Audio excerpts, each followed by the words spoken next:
नेपाल में नई सरकार बनने के बाद से ही वहां के प्रधानमंत्री बालिन शाह चर्चाओं में हैं। नमस्कार, मैं आपके साथ रीना झा बालियान।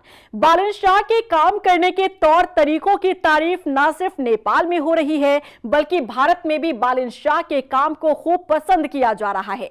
अब इसी बीच खबर है कि नेपाल के पीएम बालिन शाह भारत आ रहे हैं। भारत और नेपाल के संबंधों में बालिन शाह का यह दौरा एक नई इबारत लिखने की शुरुआत साबित हो सकता है।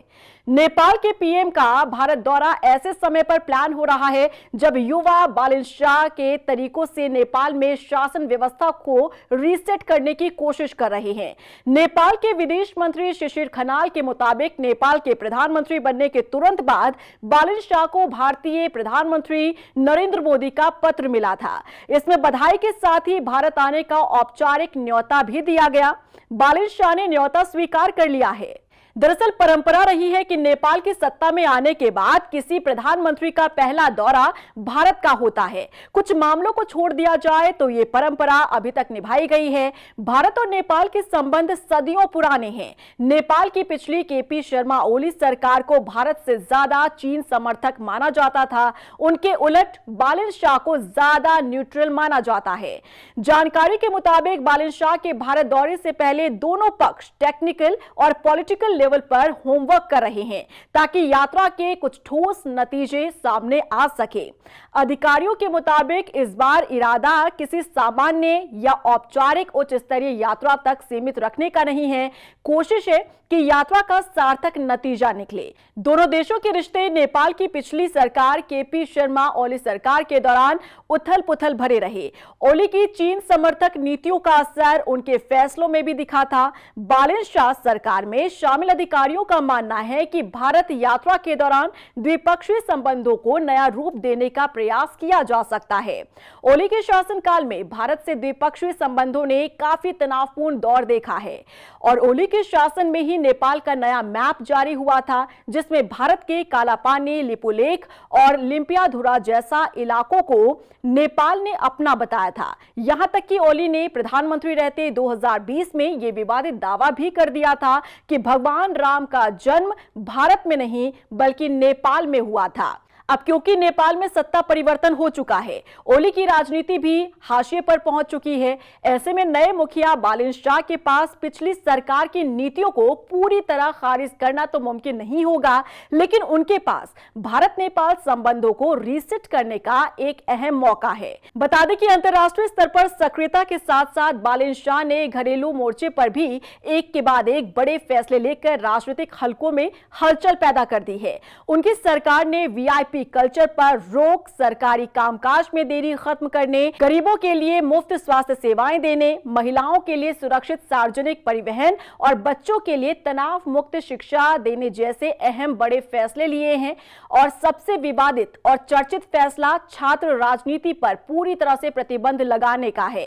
सरकार ने आदेश दिया है कि स्कूलों और विश्वविद्यालयों में सक्रिय सभी राजनीतिक छात्र संगठनों को 90 दिन के भीतर खत्म कर दिया जाए। उनकी जगह गैर राजनीतिक छात्र परिषदें या वॉइस ऑफ स्टूडेंट्स जैसे मंच बनाए जाएंगे। इस फैसले का ऐलान करते हुए बालिन शाह ने कहा कि अब शैक्षणिक संस्थान राजनीति के अखाड़े नहीं हैं, बल्कि केवल पढ़ाई के केंद्र होंगे। सरकार का तर्क है कि लंबे समय से छात्र राजनीति के कारण कैंपस में हिंसा, तोड़फोड़, जबरन वसूली और पढ़ाई में बाधा डालने जैसी समस्याएं पैदा होती रही हैं। लेकिन आलोचकों का कहना है कि यह कदम युवाओं की राजनीतिक भागीदारी को कमजोर कर सकता है और लोकतांत्रिक प्रक्रिया को नुकसान पहुंचा सकता है। इसी तरह सरकार ने नौकरशाही और शिक्षा व्यवस्था को भी राजनीति से अलग करने का फैसला लिया है।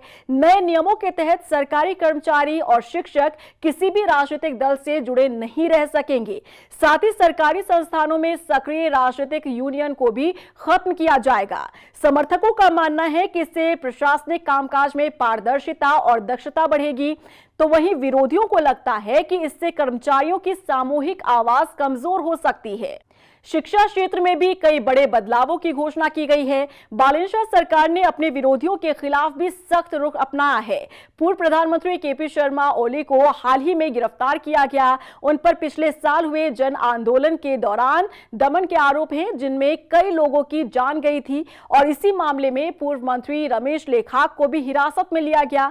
ये कदम राजनीतिक रूप से काफी संवेदनशील माना जा रहा है और बालन शाह सरकार ने जैसे ही सत्ता संभाली उसके बाद से ही लगातार एक नायक के तौर पर, एक हीरो के तौर पर एक के बाद एक बड़े फैसले ले रहे हैं, जिसे खूब पसंद भी किया जा रहा है, चाहे वो शिक्षा के क्षेत्र में हो, राजनीतिक क्षेत्र में हो या फिर दूसरे क्षेत्र में हो। और पूरी तरीके से उन्होंने वीआईपी कल्चर को खत्म कर दिया है। ऐसा लग रहा है कि नेपाल में मानिए आप कोई फिल्म देख रहे हो, ठीक उस तरीके से जैसे कि आपने नायक फिल्म में देखा था, अनिल कपूर एक्शन मोड में आ जाते हैं जब उन्हें एक दिन सत्ता मिलती है, एक दिन के लिए, और एक दिन में ही एक बड़ा परिवर्तन वो लाने का काम करते हैं। ठीक ऐसा ही नेपाल में भी देखने को मिल रहा है। अभी ज्यादा समय हुआ नहीं है बालन शाह सरकार को सत्ता संभाले हुए, लेकिन जैसे उन्हें सत्ता मिली उसके बाद से ही एक के बाद एक बड़े फैसले ले रहे हैं और इन फैसलों की सराहना भी की जा रही है। लेकिन इन सब के बीच अब सभी की नजरें टिकी हुई है कि जब बालन शाह भारत आते हैं और भारत के प्रधानमंत्री नरेंद्र मोदी से वो मुलाकात करते हैं, बातचीत करते हैं,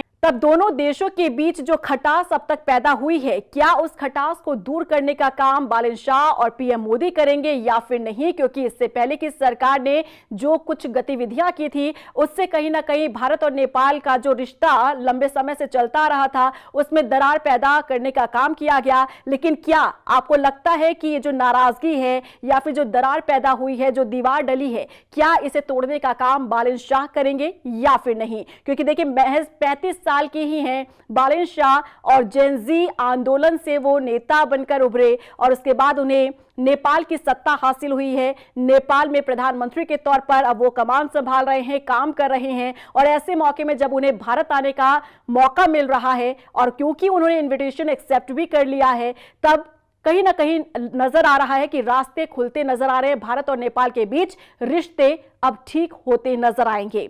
क्या रिएक्शन है आपका? बताइएगा जरूर।